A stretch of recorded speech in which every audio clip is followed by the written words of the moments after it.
আমার নাম মোহাম্মদ শাহিন হোসেন। আমি একজন স্প্রে আর্টিস্ট। আমি ইতালির রুমে স্প্রে আর্ট করি।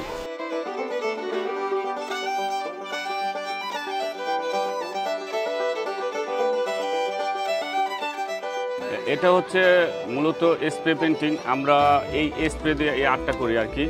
এটা বাংলাদেশে আমরা কখনো করি নাই, বা আমি করিনি মূলত। হয়তো বা অনেকে দেওয়ালে লেখালেখি করে এই স্প্রে দিয়ে, এভাবে ডিজাইন করা আমি কখনো দেখিনি বাংলাদেশে। ছোটোবেলা থেকেই মানে আর্টের প্রতি আমার খুব একটা দুর্বলতা ছিল। আর্টটাকে আমি অনেক ভালোবাসতাম। এই ছোটোবেলায় আমি মূলত ঘরে বসে আর্ট করতাম, এই জল রং বা তেল রং দিয়া। এই যে এই তুলিটা আমার প্রায় 25 বছর আমার সাথে। এই তুলিটা আমি যেখানে যাই তুলিটা নিয়ে যাই। মূল্যায়ন করতো না। মূল্যায়ন বলতে আমাদের ফ্যামিলি থেকেও আর্টের ব্যাপারে উৎসাহ দিত না, যে আর্ট করে ভবিষ্যতে কী হবে, বা আর্টের কোনো ফিউচার নাই, লাইফ নাই, এটা দেওয়া কিছু হবে না, তুমি অন্য কিছু করো, ড্রাইভিং শিখতে পারো বা ওয়ার্কশপের কাজ করতে পারো। আমি মেট্রিক পরীক্ষার পরে ওয়ারিংয়ের কাজ শিখতেও গেছিলাম। 2-3 মাস করার পরে আমার ভালো লাগে না, আমি চলে আসছি। আমি যখন ইতালিতে গেলাম, ইতালিতে যাওয়ার পরে আমার আর কি তখন ইতালির পরিস্থিতি খুবই খারাপ ছিল। আমি যাওয়ার পরে দেখলাম অনেকে খাওয়ার টাকা ঘর ভাড়া দিতে হিমশিম খাচ্ছে। পরিস্থিতি আমি যেটা চিন্তা করে গেছিলাম দেখলাম ওটার বিপরীত। আমি চিন্তা করে গেছি ইতালিতে যাব, তারপরে খুব দ্রুত সময়ে আর কি টাকা পয়সা উপার্জন করব, একটা ভালো একটা পর্যায়ে যাব। কিন্তু যাওয়ার পরে দেখলাম ইতালির অবস্থা মানে বলার মতো না। তারপরে আমি একটা জব নিলাম। আহসান ভাইয়ের একটা বাংকার আছে, ব্যাগের দোকান। তারা অনেক হেল্প করছে আমাকে, কারণ আমার কাগজপত্র ছিল না।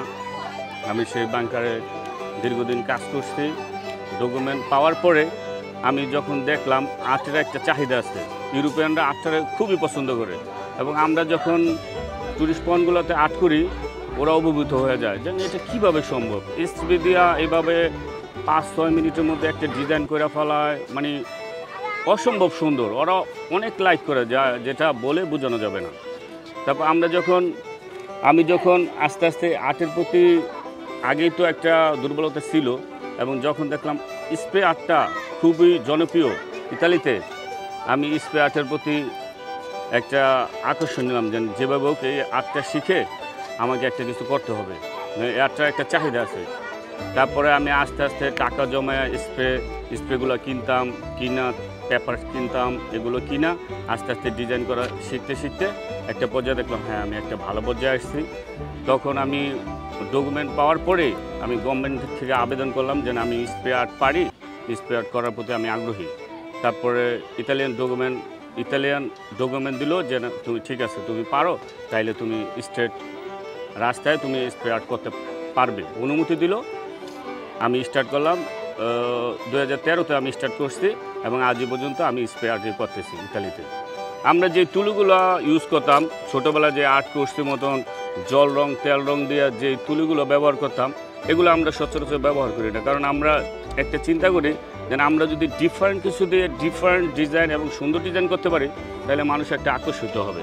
এই যে আমরা এটা ইউজ করি একটা প্লাস্টিক, এটা তো দেখলেন কীভাবে ব্যবহার করে একটা প্লাস্টিক। আর আমরা এই পেপারসগুলো ইউজ করি, এটাও পেপারস, এটা কাটিং পেপার, আর্ট পেপার। এটা সচরাচর এটা আমি বাংলাদেশ থেকে কিনছি, এটা ওই জায়গায় আর্ট উন্নত পাওয়া যায়, এটার মধ্যে আর্ট করি। এবং ক্যানভাস আছে, ক্যানভাসে এগুলো করা যায়।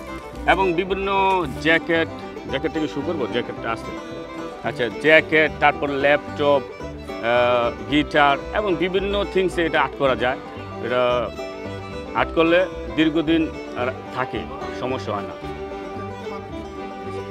আমরা প্রাকৃতিক জিনিসটাই তুলে ধরি। প্রাকৃতিক জিনিসটা গাছপালা, পাহাড়, নদী, নালা, তারপরে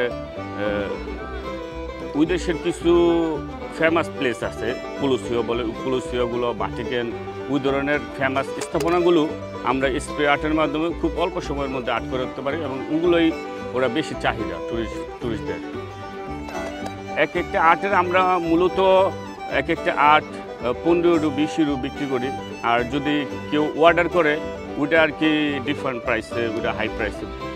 হ্যাঁ অবশ্যই আছে, কারণ বাংলাদেশ আর্টের প্রতি আগের থেকেই মানে খুবই ইন্টারেস্টেড, কারণ আমাদের নাম করা অনেক আর্টিস্ট আছে, জয়নুল আবেদিন, তারপর SM সুলতান, কায়েম চৌধুরী, তারা খুব ফেমাস আর্টিস্ট। তারা অবশ্য হাতে কাজ করতো, তেল রঙের কাজই বেশি করছে। এখন যদি বর্তমান প্রজন্ম স্প্রে আর্ট করে তো অবশ্যই এটা একটা ভবিষ্যৎ আছে, কারণ এখন বর্তমানে ডিজিটাল পেন্টিং মানে ঘরে লাগানো হচ্ছে, হ্যান্ড পেন্টিং হাতে আর্ট করার জিনিসটাই মানে সবাই একটা বাসা বাড়িতে মানে একটা ডিসপ্লে করতে চায়। ওই সব করলে হাতের কাজ যদি স্প্রে দিয়ে করে তাহলে সবাই একটা খুশি হবে এবং ক্রয় করে নিয়ে বাসায় সেট করে রাখবে।